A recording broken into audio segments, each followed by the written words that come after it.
जैसे महाकवि ने बहुत सुंदर वर्णन करते हुए कहा है कि बच्चा पूर्ण मानव का प्रतिबिंब है, जैसे भोर पूरे दिवस का। आइए इस कार्यक्रम में शिशु की संपूर्ण वृद्धि और विकास के बारे में जानकारी प्राप्त करते हैं। विकास एवं वृद्धि को आमतौर पर एक दूसरे का पर्याय समझ लिया जाता है। वास्तव में ये दोनों एक दूसरे का शारीरिक अभिन्न अंग होते हुए भी अलग अलग अर्थ के रूप में प्रयुक्त होते हैं। वृद्धि शारीरिक बदलाव जैसे वजन, लंबाई एवं चौड़ाई के संदर्भ में प्रयुक्त होती है। शिशु केवल शारीरिक रूप से ही विकसित नहीं होता, बल्कि उसके आंतरिक अंगों के साथ उसके मस्तिष्क का भी विकास होता है। बच्चे में सीखने की, याद करने की और तर्क करने की अद्भुत क्षमता होती है।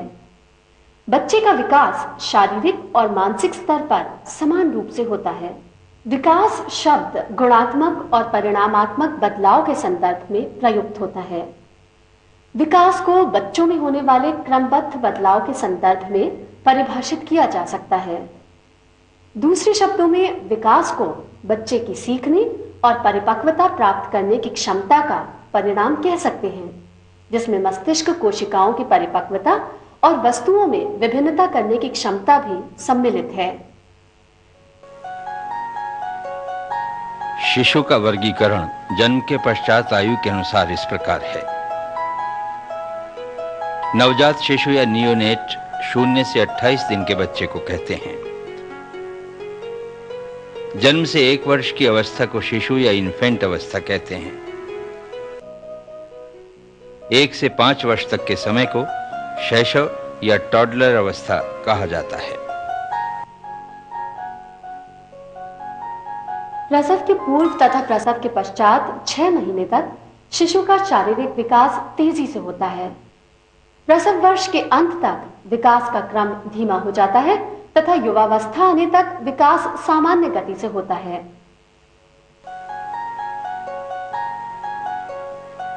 बच्चे के विकास एवं वृद्धि को अनेक तत्व प्रभावित करते हैं। ये तत्व हैं: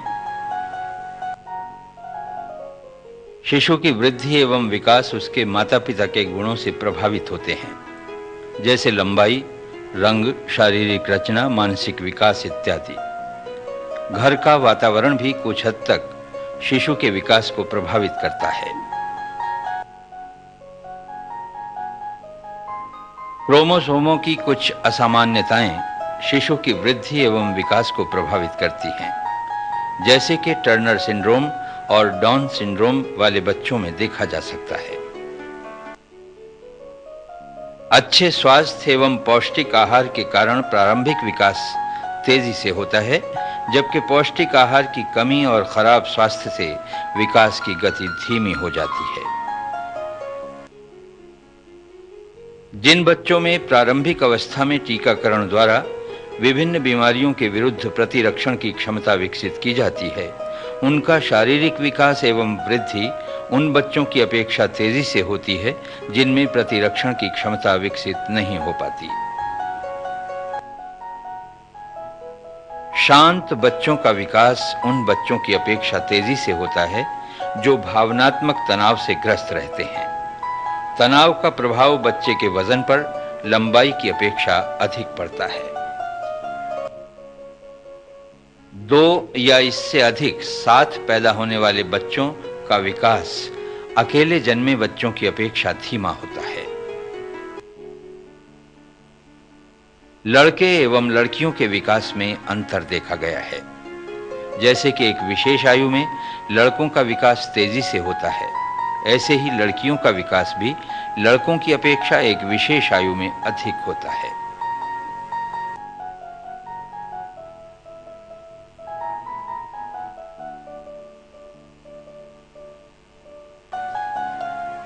जन्म के समय शिशु की लंबाई 48 सेंटीमीटर से 50 सेंटीमीटर होती है। 3 माह में 60 सेंटीमीटर, 9 माह में 70 सेंटीमीटर और 1 वर्ष पूर्ण होने तक 73 सेंटीमीटर से 75 सेंटीमीटर होती है। 2 वर्ष के बच्चे की औसत लंबाई करीब 90 सेंटीमीटर हो जाती है तथा 4.5 वर्ष की आयु तक भारतीय बच्चे की लंबाई 100 सेंटीमीटर हो जाती है। इसके पश्चात प्रतिवर्ष 5 सेंटीमीटर की दर से बच्चे की लंबाई युवावस्था तक बढ़ती रहती है।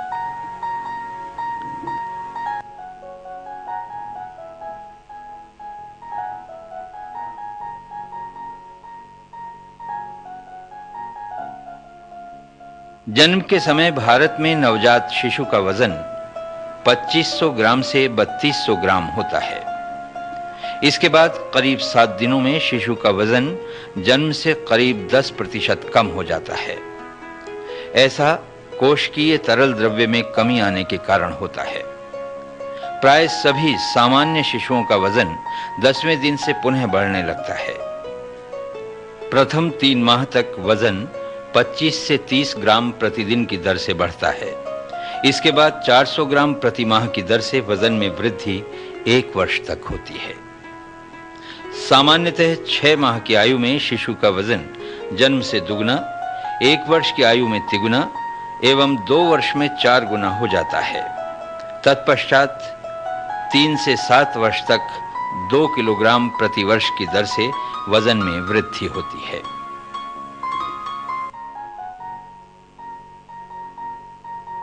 बचपन में वजन बढ़ने का कारण दूध के द्वारा पर्याप्त मात्रा में प्राप्त प्रोटीन एवं वसा है, जो बच्चे के वसा ऊतकों को बढ़ाने में सहायक होती है। आयु बढ़ने के साथ शरीर का वजन हड्डियों तथा मांसपेशियों के ऊतकों के कारण बढ़ता है, न कि वसा ऊतक के कारण। बाल्यावस्था के आखिरी चरण में वसा ऊतक केवल 21 से 29% वजन बढ़ाने में सहायक होते हैं। यौवनावस्था में हड्डियों की लंबाई बढ़ती है, वे कड़ी और सख्त हो जाती हैं और मांसपेशियों का आकार भी बढ़ने लगता है। इन दोनों प्रक्रियाओं से बच्चे का वजन बढ़ता है।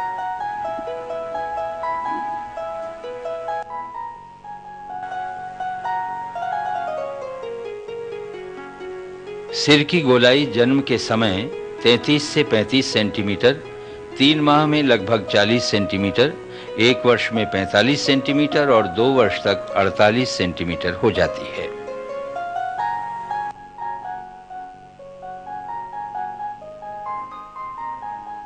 नवजात शिशु का शारीरिक अनुपात वयस्क बच्चों के शारीरिक अनुपात से भिन्न होता है।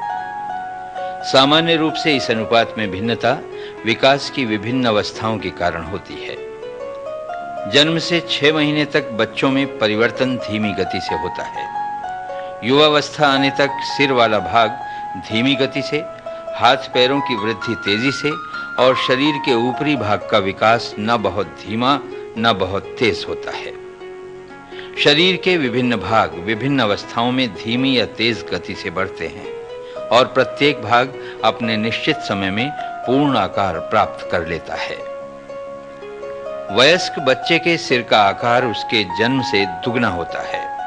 शरीर का ऊपरी भाग 3 गुना बड़ा और हाथ पैरों की लंबाई जन्म के समय की लंबाई से 4 से 5 गुना बड़ी हो जाती है। आंखें तथा दूसरे अंग जो जन्म के समय पर्याप्त रूप से विकसित रहते हैं, धीमी गति से बढ़ते हैं। आंखों का लगभग पूर्ण विकास 5 वर्ष की आयु तक, मस्तिष्क प्रथम 10 वर्ष तक तथा हृदय और कुछ आंतरिक अंग 20 वर्ष तक पूर्ण रूप से विकसित होते हैं। शारीरिक आकार इन विभिन्नताओं के अलावा बच्चे तथा वयस्क की शारीरिक बनावट के आधार पर 3 प्रकार में बांटा जा सकता है। इस प्रकार की शारीरिक बनावट वाले शिशु सुडौल और मोटे होते हैं। ये शारीरिक बनावट भारी, सख्त और मांसल होती है। ये बनावट दुबली व लंबी होती है। लड़कों में शारीरिक बनावट भारी, सख्त व मांसल होती है, जबकि लड़कियों की शारीरिक बनावट या तो गोल और मोटी या फिर दुबली और लंबी होती है। हड्डियों के विकास से तात्पर्य है हड्डियों के आकार का बढ़ना तथा हड्डियों की संख्या और संरचना में परिवर्तन होना। हड्डियों के सख्त होने की प्रक्रिया या ऑसिफिकेशन पहले वर्ष के आरंभ से ही शुरू हो जाती है और ये प्रक्रिया वयस्क होने तक चलती है।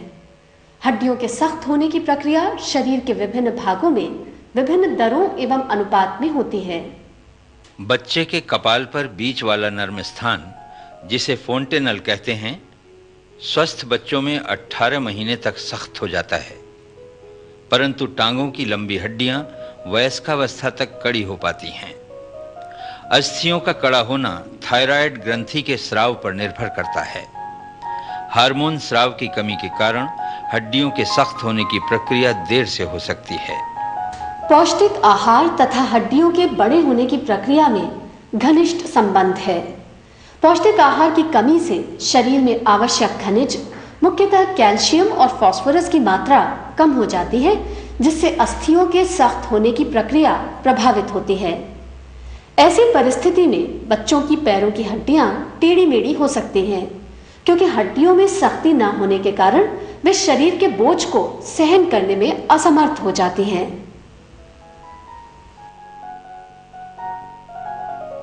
बच्चों में दांत निकलने की प्रक्रिया जन्म के 3 माह पहले ही आरंभ हो जाती है, क्योंकि जबड़ों में दांतों का बनना शुरू हो जाता है। सामान्यतः पहला अस्थायी दांत 6 से 8 महीने के बीच निकलता है, परंतु दांत के बाहर आने की प्रक्रिया बच्चे के स्वास्थ्य, वंशानुक्रम, जन्म के पूर्व तथा पश्चात आहार एवं लिंग पर निर्भर करती है। 9 महीने की आयु तक सामान्य बच्चों के दांत निकल आते हैं। 2 से 2.5 वर्ष तक बच्चों के सभी अस्थायी 20 दांत निकल आते हैं।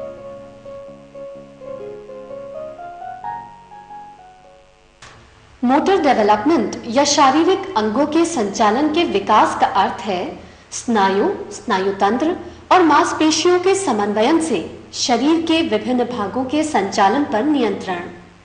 इस प्रकार का नियंत्रण जन्म के समय से ही रिफ्लेक्सेस के विकास से होता है। जब तक ये विकास नहीं होता, बच्चा असहाय रहता है। नवजात शिशु में चलने की प्रक्रिया का विकास 2 से 3 सप्ताह में होने लगता है। 8 सप्ताह में बच्चा अपने सिर को संभालने लगता है। 12 सप्ताह में पेट के बल पलटना सीख जाता है। 24 सप्ताह में शरीर का बोझ टांगों पर सहन कर सकता है। 28 सप्ताह में खुशी से उछलता है। 36 सप्ताह में खड़े होने का प्रयत्न करता है, सहारा पाकर खड़ा हो जाता है। 44 सप्ताह में एक पैर के सहारे खड़े होने का प्रयत्न करता है। 48 सप्ताह में फर्नीचर आदि पकड़कर चल सकता है। 1 वर्ष में स्वतंत्र रूप से बच्चा कुछ कदम चल सकता है। 15 महीने में बिना सहारे के झुक सकता है। 18 महीने में पहिए वाले खिलौने खींच सकता है।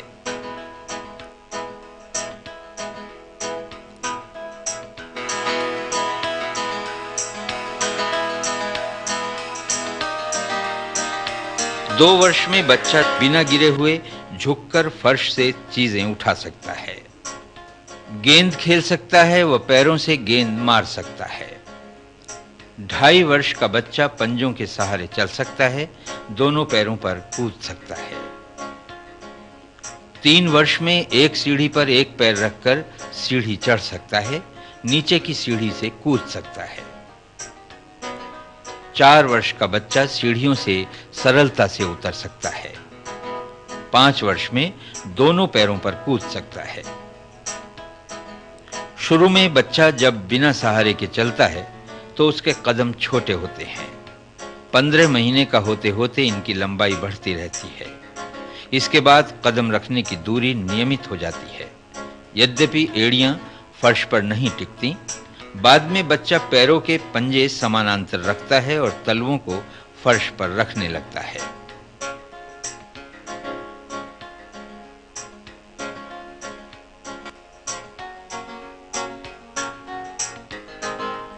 नवजात शिशु का असहायपन अधिकतर उनकी इच्छाओं और आवश्यकताओं को व्यक्त न कर पाने की अक्षमता के कारण होता है। बोलना सीखने की प्रक्रिया लंबी और जटिल है। जब तक बच्चा सीखने की अवस्था तक नहीं पहुंचता, प्रकृति उसे अपनी बात कहने की और समझाने के कई तरीके प्रदान करती है, जैसे रोना, तुतलाना, मुद्राएं और भावनात्मक अभिव्यक्तियां। जन्म के बाद बच्चे को अपनी बात कहने का माध्यम केवल रोना है। रोकर वो अपनी भूख, दर्द, थकान और दूसरी अप्रिय शारीरिक अवस्थाओं को व्यक्त करता है। रोने की तीव्रता, रोने के दौरान शारीरिक मुद्राएं तथा लगातार जिद करना, इन सभी मुद्राओं से बच्चे के रोने के अभिप्राय को समझा जा सकता है। अपनी आवश्यकता अनुसार बच्चा तेज आवाज में या जिद करने की मुद्रा में रोता है।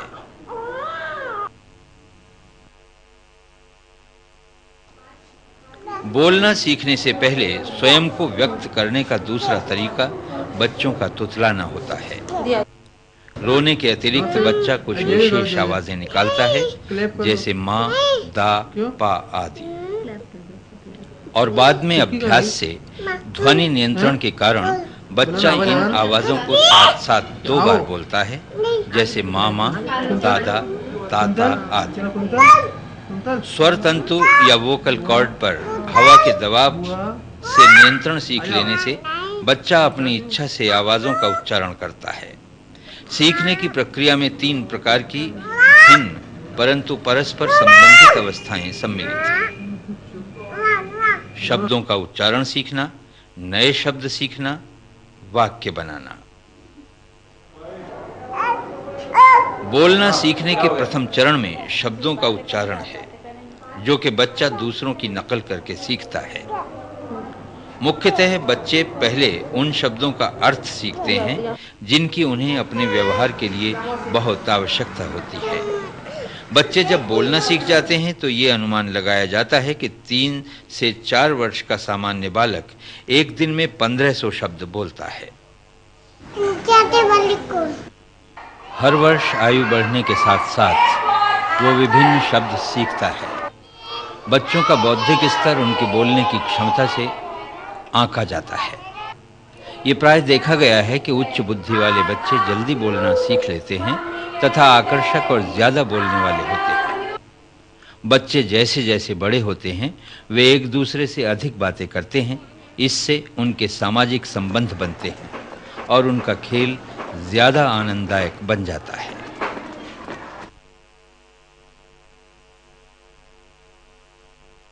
बच्चों में सामाजिक विकास का अर्थ है समाज की अपेक्षाओं के अनुसार व्यवहार करना।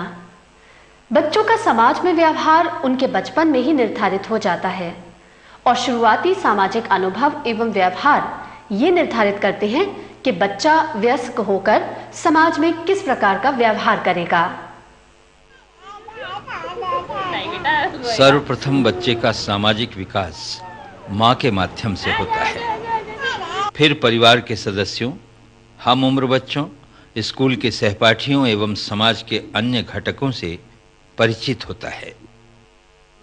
स्कूल जाने से पहले के अंतराल में परिवार के सदस्यों का योगदान बहुत महत्वपूर्ण है, जबकि बाहर के लोगों से उसका अनुभव स्कूल जाने के बाद शुरू होता है। जो बच्चे मुक्त वातावरण में रहते हैं उनका सामाजिक समायोजन बहुत अच्छा होता है, परंतु जो बच्चे कठोर अनुशासन में पलते हैं वे सामान्यतः शांत होते हैं। नहीं पहनेगा ना? उनकी जिज्ञासु प्रवृत्ति तथा रचनात्मक क्षमता पर माता-पिता का प्रतिबंध रहता है। जाएगा अकेले? नहीं जाएगा? सारांश में घर ही बच्चों की पाठशाला है। नीचे जाना है? अकेले जाएगा? नहीं। 2 वर्ष की आयु से पहले बच्चा अकेला खेलना पसंद करता है। यद्यपि एक ही कमरे में 2-3 बच्चे एक जैसे खिलौनों से खेलते हैं, परंतु उनमें कोई परस्पर संबंध नहीं बनते। उनका एक दूसरे से संपर्क केवल एक दूसरे के व्यवहार की नकल करना, देखना या खिलौने छीनने तक सीमित रहता है। 3-4 वर्ष की आयु में बच्चे समूह में खेलने लगते हैं और खेल के दौरान एक दूसरे से बात करते हैं। इस अवस्था में वे एक दूसरे को देखते हैं, बातचीत करते हैं और मौखिक सुझाव देते हैं। आयु बढ़ने के साथ साथ दोस्त बनाने की प्रवृत्ति बढ़ती जाती है और विद्वेष की भावना कम हो जाती है।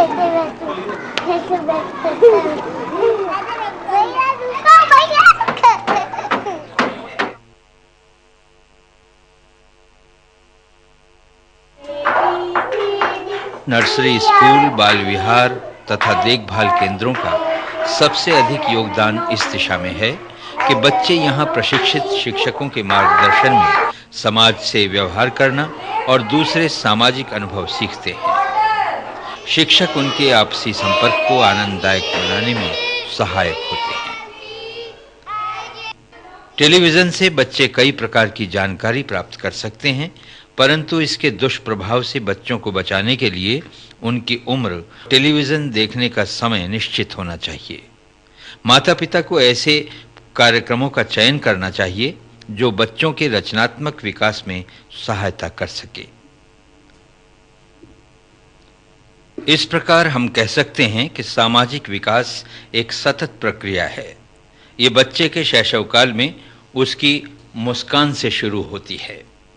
इस अवस्था में अंकुरित व्यवहार बड़े होने पर सामाजिक विकास की नींव का काम करता है।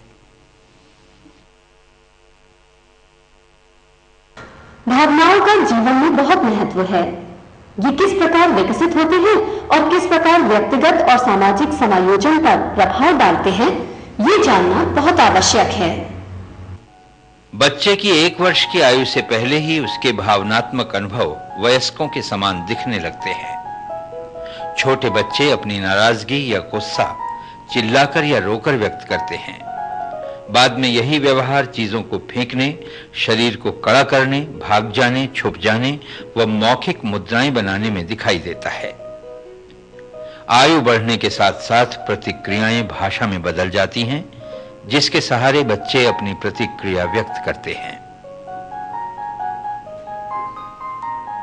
बच्चे प्रत्यक्ष रूप से अपनी भावनात्मक प्रतिक्रिया व्यक्त नहीं कर पाते, बल्कि अप्रत्यक्ष रूप से, जैसे बेचैनी, रोकर, नाखून काटकर या अंगूठा चूसकर व्यक्त करते हैं।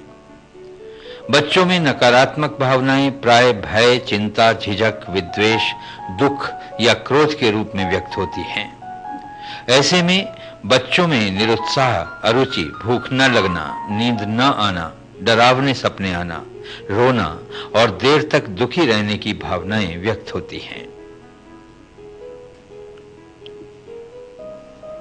सकारात्मक भावनाएं इस प्रकार हैं: जिज्ञासा, प्रसन्नता, आनंद, हर्ष, स्नेह। सकारात्मक भावनाएं शांत, संयत, आत्मसंतोष के साथ-साथ उत्तेजनात्मक रूप से प्रसन्न होने में भी व्यक्त होती हैं।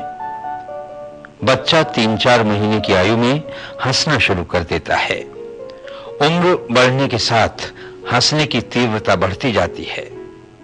पहले वर्ष में हंसने का कारण सुनने संबंधी प्रेरणाएं होती हैं, जैसे हाथ फटकाना, बूम बूम कहना आदि। इसके बाद देखने और स्पर्श की क्रियाएं विकसित होती हैं। बच्चे हंसना संसर्ग में सीखते हैं। जब दूसरों के साथ होते हैं तब हंसते हैं, अकेले होने पर बच्चे बहुत कम हंसते हैं।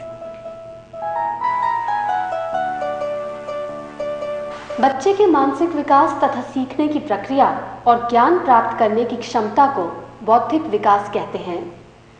बच्चा जब पैदा होता है तो उसे अपने चारों ओर के वातावरण का कोई ज्ञान नहीं होता। जैसे उसे ये नहीं मालूम होता कि वो किस परेशानी की वजह से रोता है। उसे केवल ये मालूम होता है कि वो परेशानी में है और रोने से कोई ना कोई उसकी परेशानी दूर करने में सहायता करेगा। सीखने के साथ-साथ वे जो देखते, सुनते हैं, अनुभव करते हैं, स्वाद लेते या सूंघते हैं, उसे वो समझने लगते हैं। समझ आने से पहले बच्चे का मस्तिष्क व स्नायु तंत्र विकसित हो जाना चाहिए तथा ज्ञानेंद्रियों को पूर्ण रूप से संचालित होना चाहिए। बच्चों में समझदारी और मानसिक विकास समानांतर चलते हैं। जैसे बुद्धिमान बच्चों का विकास तेजी से होता है, क्योंकि उनमें समझने की क्षमता सामान्य बच्चे से अधिक होती है, जबकि मंद बुद्धि बालकों में समझने की क्षमता बहुत कम होती है। बौद्धिक विकास के संदर्भ में बुद्धि परीक्षण के परिणाम से यह स्पष्ट होता है कि जीवन के प्रारंभिक दिनों में बुद्धि का विकास अधिक होता है।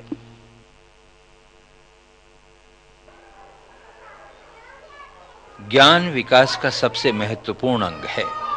इसके द्वारा वस्तुओं के बीच का सार्थक संबंध समझने की क्षमता मिलती है। मनोवैज्ञानिकों का मानना है कि बुद्धि वातावरण और वंशानुगत तत्वों से प्रभावित होती है, जैसे कि देखना, समझना, याद रखना व तर्क करना आदि।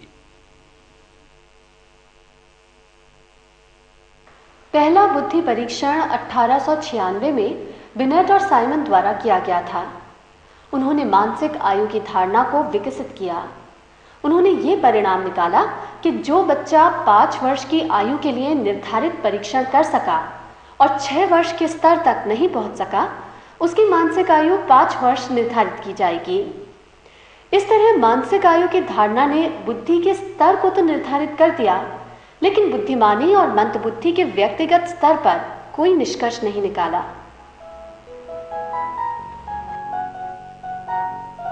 मानसिक आयु की धारणा में ज्ञान स्तर एक सुधार है।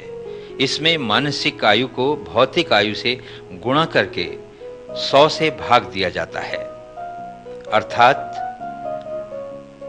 ज्ञान स्तर बराबर मानसिक आयु बटे भौतिक आयु गुणा 100। यदि मानसिक आयु भौतिक आयु के समान होती है तो बुद्धि 100 मानी जाएगी। ज्ञान जितना अधिक होगा, बच्चा उतना ही बुद्धिमान होगा। दूसरी ओर यदि बच्चा 10 वर्ष का है और उसकी मानसिक आयु का स्तर 5 वर्ष का है, तो उसका ज्ञान स्तर 50 माना जाएगा। मनोवैज्ञानिकों द्वारा बच्चों के संपूर्ण विकास के लिए ज्ञान स्तर को विभिन्न श्रेणियों में विभाजित किया गया है, जो इस प्रकार है। मूर्ख 0 से 24, अल्पबुद्धि 25 से 49, मंदबुद्धि 50 से 69, बॉर्डरलाइन 70 से 79, सामान्य से कम 80 से 89, सामान्य 90 से 109, उत्तम 110 से 119, अति उत्तम 120 से 139, प्रतिभावान 140 और ऊपर। तो इस प्रकार हमने इस कार्यक्रम में देखा कि बच्चों के व्यवहारिक विकास के विषय में उचित जानकारी माता पिता, डॉक्टर और शिक्षक को बच्चे से अपेक्षाएं करने के स्तर में सहायक होती हैं, क्योंकि बच्चे अगर उनसे की गई अपेक्षाओं को पूरा नहीं कर पाते तो उन बच्चों में निराशा और अयोग्य होने की हीन भावनाएं पनपने लगती हैं। वृद्धि एवं विकास को पूरी तरह आंकने के लिए सामान्य प्रतिमानों का ज्ञान होना आवश्यक है, जिससे बच्चे की तुलना और मूल्यांकन सही तरह से किया जा सके। ये बच्चों के व्यक्तित्व, शारीरिक स्वास्थ्य और मानसिक स्वास्थ्य के निर्माण के लिए अत्यंत महत्वपूर्ण है।